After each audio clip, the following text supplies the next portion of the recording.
आगे बस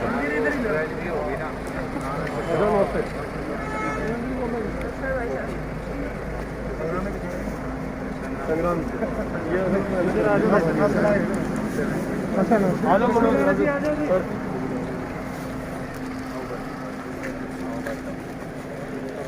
नहीं बुला लो डॉक्टर को।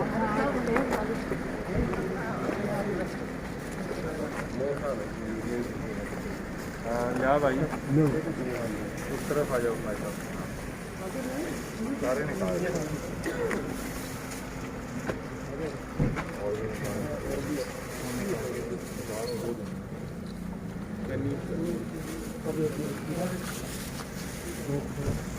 फीस भी दे दे भाई। अब दे देंगे भाई। संग्राम को भाई साहब भेज देंगे। नमस्कार भाई साहब क्या हाल है? आज थोड़ा सा थोड़ा सलाह भी लो। हम ये काम करेंगे थोड़े गुंडे हो लो यार, ऊपर से दिन हो रहे जमा।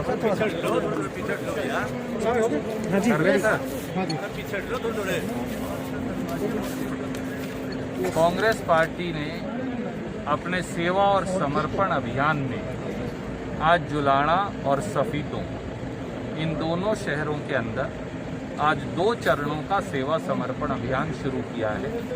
इस सेवा और समर्पण अभियान के अंदर हम हर सरकारी अस्पताल, हर प्राइवेट अस्पताल, हर प्राइवेट डॉक्टर, चाहे वो कोरोना का इलाज कर रहे हैं या जहां कोरोना का मरीज आ सकता है, चाहे कोरोना अस्पताल ने भी हो, वहां तक हम पीपीई किट, सोडियम हाइपोक्लोराइड का सॉल्यूशन और हैंड सैनिटाइजर पहुंचाएंगे।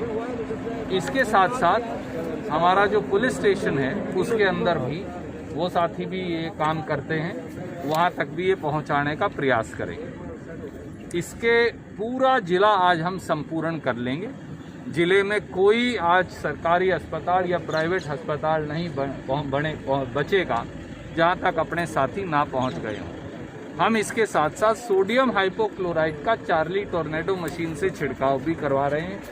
मैं भाइयों से चर्चा कर लूँगा, जहां तक हो सकेगा अपने यहाँ भी ये प्रयास हम करेंगे जुलाना के अंदर, शहर के अंदर। साथियों, कांग्रेस पार्टी तो सेवा में लगी है, पर जिस दुष्यंत चौटाला और नरेंद्र मोदी जी ने और मनोहर लाल खट्टर जी ने पर्ची ली थी लोगों की, दिल्ली में सरकार बनाई, हरियाणा में सरकार बनाई, वो कहाँ है?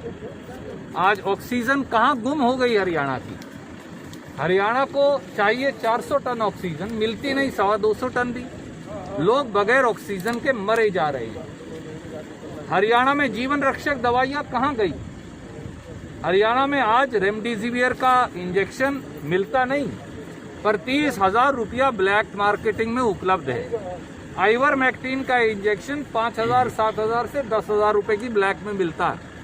टोसिलाजोम का इंजेक्शन परमात्मा करे किसी को जरूरत ना पड़े, पड़ गई तो 10 लाख रुपए में की ब्लैक में मिलता है टोसिलाजोम का इंजेक्शन। वेंटिलेटर की जरूरत पड़ जाए तो कोई वेंटिलेटर अपने पास उपलब्ध नहीं। अस्पताल में ऑक्सीजन का बेड उपलब्ध नहीं, अस्पताल में ऑक्सीजन उपलब्ध नहीं। प्राइवेट डॉक्टरों की ऑक्सीजन बंद कर दी गई है।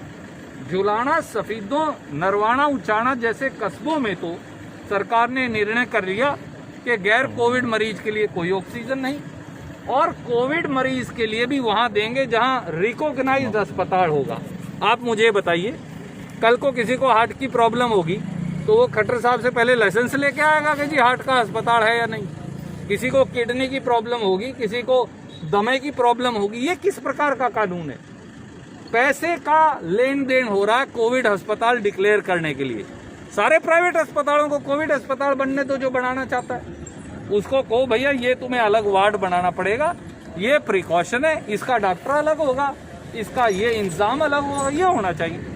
परंतु आपने कह दिया कि अब तो रेमडेसिविर की दवाई भी सरकार देगी, अब ऑक्सीजन भी अमित शाह देगा, और उसके साथ साथ अब इसकी कोविड अस्पताल बनाने की परमिशन भी आप दोगे। तो लोग क्या करेंगे? लोग मरने लग रहे हैं। और सरकार भाग खड़ी हुई है पीठ दिखा के। कोई प्रश्न आप पूछना चाहें तो अगर स्वास्थ्य की ऐसी सुविधाएं दिखाई दे रही तो आपकी पार्टी आवाज क्यों नहीं उठाने लग रही है? कोई ऐसा दिन नहीं मेरे साथी। मैं अस्पताल से आपकी जानकारी के लिए बताऊंगा, अस्पताल से 30 अप्रैल को छूटकर आया था। ये 2 मई से अगर आपको किसी ने नहीं भी बताया हो तो आप कृपया करके मेरा फेसबुक और ट्विटर देखिए। कोई ऐसा दिन नहीं जिस दिन 2 शहरों के अंदर मैं स्वयं 25 अस्पतालों में नहीं जाता, जिस दिन लोगों की समस्याएं नहीं उठाता। और केवल समस्याएं उठाना नहीं, हम मदद क्या कर सकते हैं वो भी कह रहे हैं। फ्री ऑक्सीजन सेवा हम चला रहे हैं, ऑक्सीजन कंसंट्रेटर विदेश से इंपोर्ट करके हम लेकर आए हैं आपके सामने। और इसके साथ साथ सोडियम हाइपोक्लोराइड से शहरों को सैनिटाइज कर रहे हैं। इसके साथ साथ हर डॉक्टर तक sodium hypochlorite, sanitizer, PPE kits पहुंचा रहे हैं। विपक्ष में हम इतना ही कर सकते हैं। जो मदद हो सकती है, किसी को बेड चाहिए तो उसे गुड़गांव दिल्ली तक भी बेड दिलवाने का प्रयास कर रहे हैं। दवा चाहिए, दिल्ली से दवा लाके कई साथियों को दी। यही हम कर सकते हैं सर। जैसा कि बात करें, एक और तो कोरोना काल चल रहा है, ऐसे में जो किसानों की फसल है हजारों क्विंटल जुलाना में अभी भी बिकी नहीं है और सरकार द्वारा खरीद बंद कर दी गई है। ऐसे में कहीं ना कहीं किसानों में एक रोष देखने को मिल रहा है। क्या कहेंगे आप इस बारे में? किसान, मजदूर, आड़ती की दुश्मन है खट्टर सरकार। कहाँ है दुष्यंत चौटाला?